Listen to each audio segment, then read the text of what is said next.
Baik, Assalamualaikum warahmatullahi taala wabarakatuh. Saya Broku dan first kali terima kasih banyak-banyak sebab download video bersiri ni. Kan, video bersiri pendek-pendek je saja untuk kita cari ilmu sikit, cari peluang sikit, kita mentelaah sikit, tengok macam mana kok ada jalan untuk kita buat duit yang sedap waktu bulan puasa ni. Semoga raya ni walaupun kita dalam keadaan COVID-19 ni kita okey kan. Lebih kurang macam tu je lah. So maafkan saya kualiti video ni macam ni punya level sebab saya record pakai webcam sahaja. Kat sini tim video saya semua duduk kat rumah. But it's okay selagi hampa mendengar, selagi sampai point dia okay kan. So first kali banyak kali first lah tahniah sebab mengharungi zaman COVID-19 ni dengan baik sekali. Dan saya yakin ramai di antara kita yang pening kepala. Ada yang gembira, still naik better than before. Ada yang ramai yang tak boleh nak buat apa, makin teruk jatuh merudum, pening kepala macam nak gaji staff, macam mana nak survive ni bulan puasa ni. Tahun-tahun sebelum ni kita boleh masuk bazar Ramadan dan buat sale yang luar biasa, tapi kali ni kita tak boleh masuk. Bazar Ramadan tak ada, silat-silat raya pun tak boleh balik. Boleh kita boleh balik raya lah. So dia ada banyak mitos, dia ada banyak versi, dia ada banyak mazhab dalam market macam mana bab meniaga bazar Ramadan ni. Ini adalah cerita saya kan. Semoga tak pandai mana pun kita berkongsi lah. Kita berkongsi kalau ada benda yang baik, so hampa ambil dan kongsilah dengan orang. Kalau kata yang mana yang tak betul tu hampa pejam mata sedar lah kan. Saya nak cerita bab macam mana nak berniaga bulan Ramadan ni tanpa bazar. Saya melihat dia dalam dua cerita, dua keadaan. Keadaan yang pertama adalah yes, kita akan jadi susah, kita akan jadi penat, kita akan jadi tak tentu hala sebab kita tak boleh nak berniaga secara fizikal kat bazar Ramadan. Kedai-kedai runcit, kedai-kedai makan, kedai runcit okey kot, kedai makan semua tepuk dahi kan. Itu yang satu. Yang kedua adalah it's a good time for us to learn. Sebab kita dah beritahu, saya dah beritahu lama, semua orang dah beritahu lama yang kita kena transition masuk ke dalam online. Lama dah kena beritahu masuk online, buat gerak kerja online kan. Dan yang kita tahu online ni, kita buka page kat Facebook, ada kat Instagram sikit, so kita update status, beritahu yang ni, beritahu yang tu, ni makanan kita, ni pelanggan kita, yang tu je, ni buat hebahan, ni menu baru. Yang tu je maksudnya online. Bukan, online ni luas, dimensi online ni sangat luas kan. Kita je yang kita tak pakai kan. Orang yang menjana berjuta-juta ringgit, beratus juta pun ada pasal online. Dan kita masih duduk di takut yang sama, duk rasa susah kan. The fact yang kita rasa susah time ni menunjukkan yang kita tak full verse masuk dalam online lagi, tak betul-betul lagi kaya masuk dalam online. Dan bila keadaan ini terjadi, kita dipaksa masuk online. Seperti mana kita dipaksa duduk di rumah, itulah kita dipaksa masuk online. So it's a good thing about that. Alright, so saya dah sediakan beberapa modul basic lah kan. Tak kata dia advance sangat pun tak jugalah kan. Modul-modul yang saya rasa topik-topik, tapi kalau ada 5 topik yang saya nak cerakinkan dalam video-video saya ni. Yang pertama adalah pemilihan produk, yang kedua adalah bab packaging dan bab price positioning, dan yang ketiga adalah bab marketing material bank, yang keempat adalah bab frekuensi dan copywriting, bab yang kelima adalah bab marketing itu sendiri. Alright, so saya tak tahu berapa lama satu video ni, but saya harap dia tak terlalu lama lah kan, supaya kalau lama-lama pun bukan orang tengok kan. Nah, itu saya buat ebook saya yang part 1, mengapa restoran kita tak jadi lagi. Tu pun orang tak baca sangat. Download ramai tak baca kan. But it's okay, part 2 dah ready. Lama dah ready, nak tunggu launch je. Maybe selepas video ni keluar, saya akan bagi part 2 pula kan. Which semua ni adalah macam nak membantu kita nak buat sale jadi besar dalam dunia makanan. Baik, kita masuk bab yang pertama, iaitu pemilihan produk. Produk macam mana yang kita nak berniaga waktu bazar Ramadan ni? Macam mana? Bazar Ramadan bila saya sebut tu, dia bawa kepada online punya gerak kerja lah kan. Sebelum ni kita boleh berniaga roti canai, kita boleh berniaga roti bom, kita boleh berniaga roti john, kita boleh berniaga bihun sup, kita boleh berniaga murtabak, kita boleh berniaga si tomato, kita boleh berniaga macam-macam. Kita berniaga kat bazar Ramadan ni, ayak kan, banyak. Tapi sekarang ni tak boleh buat. Macam mana nak berniaga ayak dalam online kan? Nak jual ayak sirap RM1, RM2, RM3 kan. So it's okay, saya dah sediakan sedikit konten-konten. Sahabat try ambil kan. Okey, bab satu, pemilihan produk. Macam mana kita nak pilih bab pemilihan produk ni? Kan, ini hanyalah guideline saja tau. Guideline saja. So, kalau okey ambil. Dia dah boleh jual macam-macam lagi. Tak seperti apa yang saya cerita ni. But this is just a guideline. Okey. Kalau kita nak pilih produk, benda yang pertama yang kita nak kena tengok, poin yang pertama yang kita nak kena tengok adalah adakah produk tu ada elemen expanded value. Yes, expanded value. Tahu apa expanded value? Expanded value ni maksudnya adalah bila kita buat tu kos dia kecil kan? Kos dia kecil sahaja, tapi bila kita jual kita dapat margin yang sangat besar. Kan? Besar berkali ganda berbanding dengan produk-produk lain. Expanded value, kos kecil, margin besar. Contoh expanded value ni macam mana? Contohnya ice cream adalah contoh yang terbaik. Kos kita berapa ringgit je dengan tepung ubi dah, dengan flavor dia sikit, dengan manisan dia sikit, apa kan. Lepas tu kita kos kita RM1, RM1.5, RM2 tu pun banyak sangat dah tu kan. Kita boleh jual RM10, RM15. Tengok macam mana kita punya brand positioning kita dalam market. But dia berganda-ganda kan, berbanding dengan produk lain. Kalau kita kos kita 8 kupang, kita boleh jual RM1, RM9. Kos kita tak sampai, kita punya untung tak sampai RM1. Ini expanded value. Apa contoh lain pasal expanded value? Contohnya sup kan. Sup kita nak buat sup daging ke, sup ayam ke, sup kambing ke, sup gearbox ke. Kos dia rendah, value dia tinggi dan dia jumlah dia banyak. Ini contoh expanded value. Produk-produk macam ni kita nak kena cari.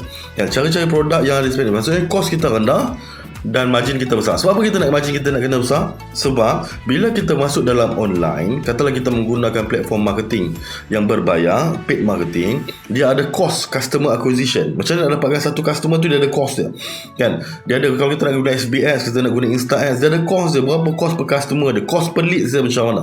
Ni semua cost-cost ni kita kena masuk kan. Sebelum ni bila kita masuk bazar Ramadan, kita duduk kat situ, kita pacak kat situ, kita buat apa, orang dah tahu, orang kena datang. Tak ada cost untuk customer acquisition. Tapi bila online, dia ada cost customer acquisition. Dan dia cost dia quite high kan. That's why kita perlukan margin yang sedap. Dia walaupun produk tu harga dia murah, tapi kita boleh combo-combokan untuk dapat margin yang sedap. Itu cerita yang bab-bab yang selepas ni. Itu point yang pertama, expanded value. Cari barang yang kos kecil kita boleh jual besar kan. Contohnya adalah, katalah kita nak jadi jutawan. Maksudnya apa? Bukan nak jadi jutawan, kita nak buat sale 1 juta. Kita nak buat sale 1 juta. Kita ada 10 cara macam mana nak buat sale 1 juta. Yang pertama adalah kita jual barang yang sekali jual harga dia 1 juta. Contohnya rumah. Kita jadi property agent ke apa ke kan.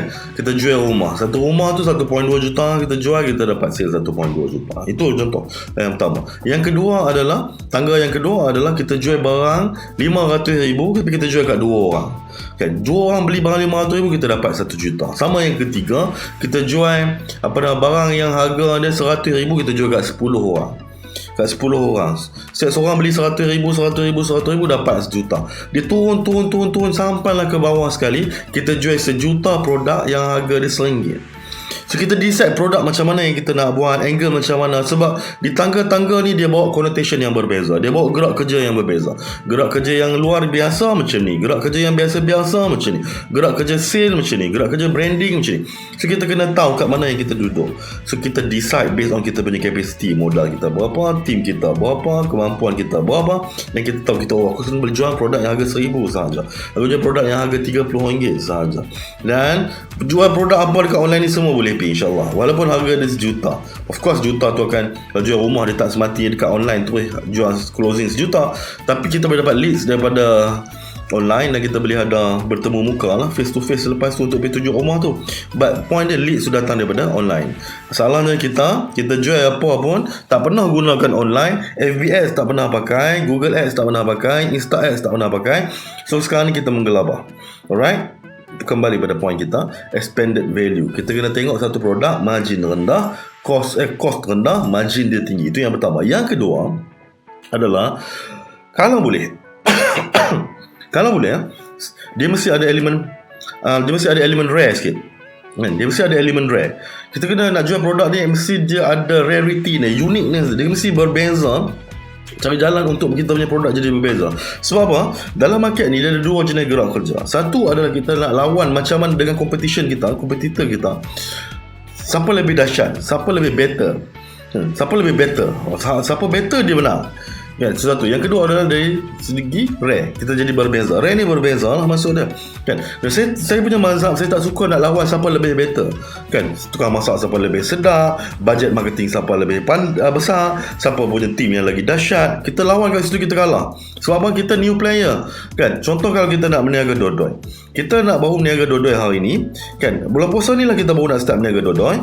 Tapi kita tak tahu banyak pasal dodoi, kita google je pasal dodoi. Nak lawan dengan orang yang dah berniaga dodoi 15 tahun, 10 tahun, 7 tahun berniaga dodoi, tiap-tiap tahun dia buat dodoi. Kita baru nak berniaga tahun ni. So kalau kita lawan, kita confirm akan kalah. Sebab apa? Kita lawan face to face, eye to eye, kita lawan dengan dia. Dia ada pengalaman, dah tahu kat mana gula murah, kat mana santan murah, kat mana berapa lama dia boleh tahan. Kita baru nak ambil tahu. So kalau lawan dekat siapa yang lebih hebat, kita pening kepala, kan? You cannot effort to compete whoever is going to be a better person, but you can be better. Lebih kurang macam tu lah, kan?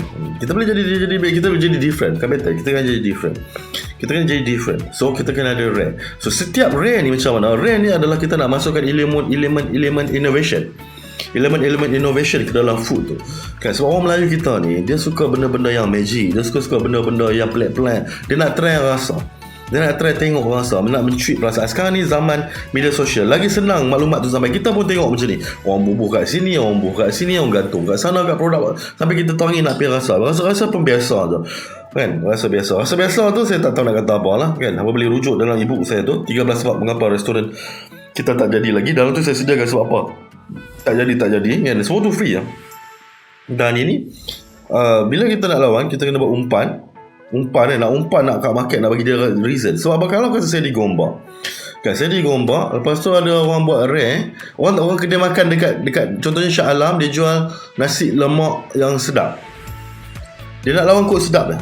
Nasi lemak yang sedap kat Shah Alam. Saya tak gigih nak pergi sampai 20-30 km daripada Gombak ke Shah Alam semata-mata nak makan nasi lemak ya. Kan, of course ada, tapi saya tak gigih. Ramai orang tak gigih juga. Tapi kalau nasi lemak tu, dia letak dia buat rare dekat situ adalah nasi lemak tu, dia letakkan contohnya cincin mah. Setiap hari 5 biji dalam setiap nasi lemak dia. Sebab makan ada nasi cincin ambil. Saya mungkin akan ambil sebab saya ada kemungkinan untuk nak menambah tu. Itu adalah contoh rare. Kita nak rare tu dia banyak angle kita nak buat. Sama ada dekat food ataupun dekat gimmick, dekat presentation, dekat kedai, macam-macam rare kita boleh buat. Point rare ni adalah supaya dia boleh jadi buah mulut orang. Dia bagi reason untuk orang mai jauh-jauh datang makan kedai kita. Itu rare. So dalam konteks online, bila kita letak, katalah contoh ni sekarang ni, kan, tengah banyak orang tengah membina platform bazar online ni, kan. So kita akan masuk dalam grup tu, kan. Kita akan masuk dalam grup tu. Bila kita masuk dalam grup tu, sama ada berbayar ataupun tidak berbayar, dalam tu dah ada lagi kata 500 peniaga yang lain, kan. Dan semua nak berniaga bazar Ramadan, berniaga gerak kerja, kan. So katalah kita berniaga bank, kita berniaga murtabak. Contohlah kita berniaga murtabak. So bila kita masuk nak berniaga murtabak, dalam tu ada lagi 100 orang berniaga murtabak. Contoh, dari 500 orang tu, 500 peniaga, 100 orang berniaga murtabak, kan. Punyalah ramai berniaga murtabak. So bila kita berniaga tanpa rare, semua murtabak nampak sama. Nak lawan siapa buang lagi harga murah, pening kepala kita, kan. Contohnya saya ada grup saya di Gombak ni, ada Gombak Food Delivery, kan, yang mana lama bertahun dah Gombak Food Delivery ni. Dalam dia ada 122,000 dan ada berapa ramai peniaga dalam tu, saya pun tak tahu berapa ramai. Tapi dia on up Gombak Food Delivery ni. Saya tengok hari saya tengok, tak ada kerja, kan. Tengok yang ni berniaga tu, yang punya lah banyak kompetisi. Bihun sup saja ada 10, kan. Roti john saja ada 10, burger saja ada 10. Semua orang berniaga keripik ada 10. So bila semua orang buat benda yang sama, kita nak tengok pun kita tak tahu, kan. Tapi dalam grup tu yang kebagusannya adalah depa dalam tu depa tak mau belajar sekarang. Orang yang berniaga makan, dia tak mau belajar macam orang berniaga kerja. Dia tak mau belajar macam siapa. Dia berniaga tanpa ilmu, buat je. Masak letak dalam grup. The problem with that adalah gambar-gambar yang dia letak tak apa nak lawan, tak memanggil, copywriting dia pun memang ke laut, cara nak engagement tak okey, closing rate tak okey, closing skill tak okey, kan? Berbeza dengan hampa yang tengok. So maksudnya hampa nak belajar, kan? So again, kalau kita dalam Gombak food delivery tu, katalah ada 10 orang berniaga burger, semua orang guna benda yang sama, rupa yang sama, everything semua yang sama. Tiba-tiba kita kat dalam tu burger tu, kita buat tak pakai burger biasa, kita buat sendiri kat rumah. Burger dia besar-besar sikit, warna dia warna-warni, contoh warna pelangi. So bila kita letak gambar tu, kita jadi berbeza, dan orang akan start notice kita. Bila orang start notice kita, bersembang dengan kita, dan terpulang pada kita macam nak close lah, kan? So point yang kedua, mesti kena different, rare. Cari jalan untuk rare. Semua produk boleh di-rarekan. Apa-apa produk semua boleh di-rarekan. Tak ada masalah. Kita nak berniaga sambal ikan bilis boleh, nak berniaga perapan boleh, nak berniaga jus boleh. Semua benda boleh di-rarekan. Rare ni nak bagi orang perasan, nak bagi orang notice kita yang kita ni berbeza daripada orang lain. So orang akan put attention lebih kat kita lah. Okay, tu point yang kedua. Yang ketiga dalam pemilihan produk ni adalah, kalau kita nak pilih produk tu, ataupun kalau kita dah ada produk tu, make sure dia ada 3 elemen ni. Elemen exotic saya panggil. Exotic ni dia banyak definition dia. Orang ni cakap macam ni, orang ni cakap macam ni. But exotic pada kata saya adalah dia ada 3 elemen. Elemen yang pertama mata, yang kedua telinga, yang ketiga hidung. Mata, telinga, hidung. Apa maksudnya? Mata ni bukan join mata. Mata ni adalah bab visual. Gambar dia, gambar dia, lepas tu video dia. Bab telinga dia, kalau bila buat gambar dalam gambar tu, dalam video tu, dia ada bunyi kerak-kerak, ataupun dia ada bunyi, katalah orang buat cakotel tu, dia ketuk-ketuk tu, ketuk-ketuk kuali tu, ketak-ketak, itu kau telinga. Hidung ni adalah sedikit tricky sikit sebab dia dalam online, but still boleh. Kita boleh membayangkan dia dengan memek muka kita. Kita boleh membayangkan dia dengan copywriting kita. But again, 3 elemen ni kena ada. Macam contoh kita berniaga ketupat. Berniaga ketupat, macam mana kita nak bagi ada elemen hidung? Kan? Sedapnya bau pulut dia, tak logik, kan? So kita kena kepilkan dengan rendang dia ni kita boleh main kat hidung. Ya Allah, dia punya bau dia tu, kalau rumah dia bau, memang satu rumah dia bau rendang, kat sebelah ni bau jintan manis, sebelah ni pula bau kayu kayu manis, macam-macam tu. So orang akan start membayangkan. Contohnya adalah kalau kita pejam mata betul-betul, kan, contoh nak membayangkan, kan, kalau kita, sebab kita ada subconscious mind. Kalau kita duduk kat rumah, kita pejam mata, duduk tu senyap, pejam mata, kita bayangkan buah durian. Bayangkan buah durian, buka buah durian, musangking ke, dia 24 ke, udang merah, betul buka, tu kita tarik dia, kita makan, kan? Percayalah dia akan ada bau durian kat hidung. Otak kita akan hantar signal untuk bau durian kat hidung. Sediakan bau durian kat hidung. So kita, itu elemen hidung lah. So kita nak bermain di situ. Kena ada elemen exotic. Whatever things yang kita kena buat dalam pembinaan marketing material jaga kita sembang, kena ada tonjolkan 3 elemen ni, mata, hidung dan telinga, kan? Kalau tak boleh 3 elemen, 2 elemen pun dah okey. But kalau boleh 3 kena ada. Kalau kita tak ada benda tu, kita kena adakan. Okay? Semua benda boleh diadakan. Cumanya macam mana kita nak buat je. Kan? Macam mana kita nak buat je. That is the story. Okay? Itu point yang ketiga. Yang keempat, bila kita nak pilih produk ni, kan, bila pilih produk ni, kalau boleh, jangan pilih produk yang based on locality. Based on locality ni apa benda? Kalau kita nak masak, kita boleh hantar dekat orang yang sekitar kita saja, kan? Sebab kita nak berniaga online ni, dan saya contoh online ni bukan skala nak dapat sikit, nak dapat banyak. Kalau kita based on locality, katalah kita duduk di Masjid Tanah Melaka. Kita duduk kat Masjid Tanah Melaka. So kita boleh hantar, kan, based on 5 km radius, 10 km radius, 15, 20 km radius tu paling jauh lah yang kita boleh jual kita punya makanan. Contohnya kita nak berniaga apa? Kita nak berniaga asam pedas. Kita berniaga asam pedas dekat tu. So kita tak boleh hantar sampai ke Kelantan, kita tak boleh hantar sampai ke Terengganu, tak boleh hantar sampai ke Sabah Sarawak. Sebab apa? Nanti orang nak buka puasa saat lagi ni, kan, orang nak buka puasa saat lagi ni. So macam mana kita nak? Kalau boleh, jangan based on locality. Kalau tak, berapa banyak sangat kita boleh join. Katalah kita boleh join asam pedas tu sehari 100 pack pun banyak dah tu, 100 pack, kan, 100 pack tu, dan kita kena hantar delivery. Tapi kalau kita jual produk yang lain, kan, contohnya adalah paste asam pedas. Contoh paste asam pedas, paste asam pedas tu kita boleh jual sehari sampai 1000 unit, 2000 unit. Kalau kita guna pandai guna FB, guna Google Ads, pasal macam nak main angle, boleh berbanding. Tapi kalau kita nak buat 1000 unit, nak delivery makanan yang based on locality, boleh 1000, terkencit kita. Nak buat pun terkencit, tukang masak pun pening kepala, yang nak deliver pun pening kepala, kan. Setelah sekali ruyuk macam tu je. So kalau boleh, cari produk yang bukan based on locality, yang boleh bergerak, lifespan dia lama. Lifespan dia lama maksudnya apa? Bila kita nak hantar kepada online, sekarang ni JNT, pejabat pos yang duk hantar delivery barang-barang ni, semua dia berlaku lambatkan produk. Banyak gila orang meniaga produk. Sampai produk tu jadi terkepam lama dekat office apa. Sebelum nak hantar, ada yang 3 hari, ada yang 4 hari. Kalau nasib tak baik ambil 7 hari. Kalau lifespan kita 2 hari ataupun sehari, lepas tu basi. So kita cari produk yang lifespan kita lama sikit, supaya kita kena masukkan factor in yang produk kita maybe sampai lambat because of postman hantar lambat. Okay. Dan yang seterusnya adalah produk yang kita buat tu, kalau boleh jangan kalau bila kita post tu dia ada boleh senang nak pecah. Ada liquid dia terlalu banyak, sebab senang nak pecah kan, sebab berlaku banyak gila pecah. Tahu tak sekarang ni dekat JNT, hari itulah kan JNT tu, bila saya duk hantar barang, dia kata ni apa, dia tanya soalan, ni benda apa dalam pack ni? Saya kata ni apa nama suplemen, contohlah kan, dan suplemen. So dia kata suplemen tak apa, yang tak boleh adalah hand sanitizer. Saya kata sebab apa hand sanitizer tak boleh?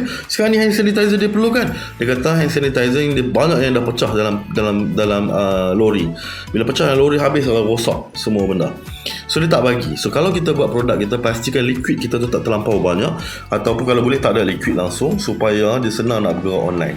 Nanti kalau dia pecah, kan senang pecah, jahanam kita. Hari tu saya order dekat Food Gombak tu lah, Gombak Food Delivery tu. Saya order popiah simple. Tak popiah simple yang dia buat kulit popiah tu, betul dia letakkan serunding ikan dalam tu, betul dia inilah dia simple kan, betul dalam plastik. Tapi sebab apa saya rasa nak beli? Sebab dalam banyak-banyak popiah simple yang saya jumpa, dia yang paling rare. Popiah simple dia gemuk macam ni. Dia simple tu gemuk, maksudnya sikit kat ujung, dekat tengah tu dia gemuk. So kalau saya dapat bayang, ni mata kan, makan sedap ni, penuh ni, crunchy ni kan, saya best kan? Sebab dia tak, orang kecil dia buah besar, which is berjaya lah menarik perhatian saya, dan rasa ramai orang menarik perhatian sama. Dia macam kita tengok sup buntut kan, tu besar sangat, tapi macam tu lah kita, gemuk macam sup buntut. Itu perasaan saya yang saya order. But the problem is that, satu dia sampai lambat. Tak apalah yang tu, biasalah dah beritahu. Tapi bila sampai kat saya 60% atau 70% dah hancur dah, ranak habis dah tinggal dah jadi bubur dah. 30% 40% je elok lagi. But again, saya still 80%, saya rasa gembira sebab dapat makan juga. Dan yes, dia rasa dia best. Cuma itu masalah dia buat packaging lah. Packaging bila hancur, orang tak happy. Dapat pelanggan yang macam saya, yang macam malas nak komplain banyak, saya okey. Dapat yang macam orang mulut tawah hebiah ni kan, dia minta gantikan pening kepala. Alright, so cari produk-produk yang tak senang pecah. Next point adalah, kalau kita nak buat satu produk tu, pastikan kita nak dapatkan produk tu mudah. Kita nak resource barang tu mudah kan. Kalau tak, nanti kata kita buat satu benda, kita buat bentarang. Bentarang ni kat seafood selalu banyak lah, mereka seafood tepi-tepi laut ni, dia seafood panjang kan, dia macam cekerang panjang, seafood panjang macam kepah tu. Kita buat bentarang pekasam kan, pekasam bentarang. Yes, ada orang buat, yes, boleh buat kan, buat pekasam. So biasa tu rare, memang laku lah. Tapi lepas tu nak dapat balik stok dah kan, dapat satu round, lepas tu tak boleh buat. Sebab apa? Sebab orang tak boleh nak bercari, sebab kawalan pergerakan, sebab stok putih, macam-macam. Sebab last kali kita rugi database, database kita, customer bank kita, orang marah kita. Sebab apa? Sebab tak boleh nak supply lagi dah. Kita boleh buat satu round, penat kita memarketkan benda tu awal-awal. So make sure bila kita nak resource satu produk tu ada, senang dapat, dekat dapat. Sebab kita tak tahu sampai level mana COVID ni pi. Kalau dia kena third wave tiba-tiba lockdown yang 100% lockdown, lagi tak boleh keluar, tak pening kepala kita kan. So make sure produk tu senang resource kan. Contohnya adalah, kalau kita nak buat satu produk, katalah kita nak buat daging kijang. Daging perak, daging kijang perak. Cukup dah mata, telinga, hidung semua ada, semua complete kita buat kan. Dia boleh, kita dah packaging dia semua cantik, tak senang pecah, semua complete. Tapi bila kita nak order daging kijang tu, dia putus stok. Last kali kita tak jadi apa, kita jadi sal. Berbanding dengan tepung, kita nak buat krepek ni, tepung ni bersepah mana-mana kedai pun ada tepung. So senang. So kalau nak buat produk, daripada buat daging kijang dengan krepek, better buat krepek, senang nak dapat resource. Alright, itu contoh lah kan. Lagi, alright. So bila elemen yang seterusnya, point yang seterusnya adalah, kalau kita nak cari produk, make sure yang produk tu ada elemen ketagihan. Ketagihan ni apa? Maksudnya bila dia makan sekali, dia nak lagi, makan nak lagi. Kalau tak, katalah kita berniaga satu benda produk, bulan ni kita buat gerak kerja iklan dekat online dan kita dapat 300 orang pelanggan dan dia beli.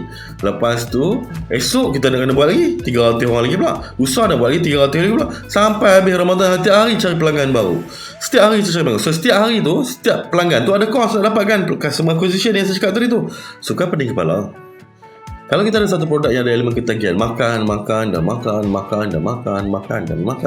Lepas tu habis hari ni, esok lusa dia akan cari kita balik, kita tak cari dia dah, kan? Dia cari lagi. So make sure lifetime value pelanggan. Setiap kali pelanggan tu, contoh sepanjang bulan puasa ni dia boleh order kita 3 kali, 4 kali, 5 kali. So setiap kali kita ambil dapat pelanggan, kita tahu kita ada 4 lagi order daripada dia, 4 lagi order, 5 kali lagi order lagi daripada dia. So kita akan dapat keuntungan yang berganda. Point dia sebab apa? Cari sebab ketagihan. Sebab apa nak masuk ketagihan? Senang je. Tengok dia punya flavoring lah, kan? Dia tengok flavoring dia tu macam mana, produk dia macam mana, kan?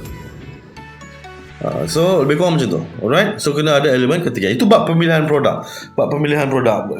Yang lain tak okey. Saya kata kan, saya ada jumpa sahabat saya seorang ni, dia beritahu dia nak suruh dia kata bulan puasa ni bro, saya nak suruh wife saya masak soto. Saya kata kat dia, okey lah tu, baguslah berniaga soto. Tapi dia bukan orang kedai makan, kan, tapi dia nak berniaga soto. Dia kata wife dia pandai masak, which is good, kan? Basically semua wife pandai masak. Adalah seketika dua tak pandai, kan. But dia kata nak pandai masak. So saya tanya soalan dia, berapa banyak bini hang boleh masak soto? Kan, dia kata berapa hang target sehari? Sehari dapat 50 pack bro. Okay, hang nak jual berapa? RM5 untung berapa? RM100 contoh kan, RM100. So kalau sehari hang untung RM50 lah. Sebulan kalau hang berniaga hari-hari, hang dapat RM1,500. Banyak kan RM1,500 tu hang jual satu produk yang harga RM100, 15 produk hang dah dapat RM1,500. Kan dah beza tu, kan? So saya bagilah few ideas kat dia. Dia kata betul ya. Dan yang paling penting, janganlah susahkan wife time ni. Janganlah susahkan wife ni. Time ni lah waktu kita nak bersama dengan dia. Time ni lah kita nak bagi dia berehat. Setelah berpuluh tahun dia kahwin, kita tak boleh berehat. This is the time. Janganlah bulan puasa ni kita bertambahlah beban dia. Banyak benda yang kita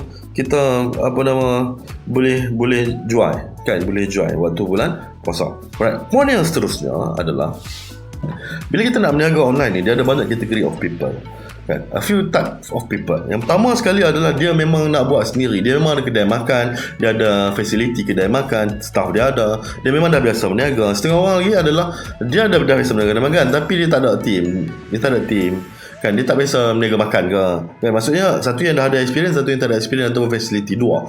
Yang satu ni yang ada experience ni, apa nak buat apa pun insyaAllah apa boleh buat lah. Sebab apa, ada team nak support, nak buat gerak kerja, nak bungkus lah, nak masak lah, nak update Facebook lah, semua ada team. Satu lagi adalah dia baru nak try, baru nak cuba, ada kemungkinan tak jadi. So untuk orang yang nombor 2 ni, saya suggestkan instead of hampa buat sendiri produk, kan, hampa ambil jual je produk orang. Simple.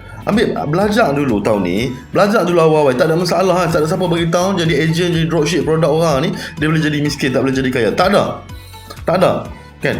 Belajar satu, yang kedua kita mengelak daripada kesilapan satu, yang kedua tak payah fikir pasal production. Bagi orang lain fikir pasal production, bagi kedai-kedai makan ni fikir pasal production, kan? Orang lain kita production, tanya dia nak jual apa, okey aku jual produk lah. Anggap dia macam produk kita dan jual macam orang gila, no problem. Lepas tu kalau kita agent, nak cari agent lagi pun tak ada masalah. Kita cari agent, nak cari dropship, tak ada masalah. So produk yang margin. So saya advise, kalau hampa baru nak mula berniaga, tak tahu macam nak buat gerak kerja sangat, better jangan buat produk sendiri. Kalau tidak, production hampa jahanam, marketing hampa pun jahanam. Elok-elok raya hampa ada duit sikit, terus ruyup tak ada duit. Alright, itu untuk point pemilihan produk. Saya akan masuk dalam point yang seterusnya dalam video yang seterusnya. Thank you.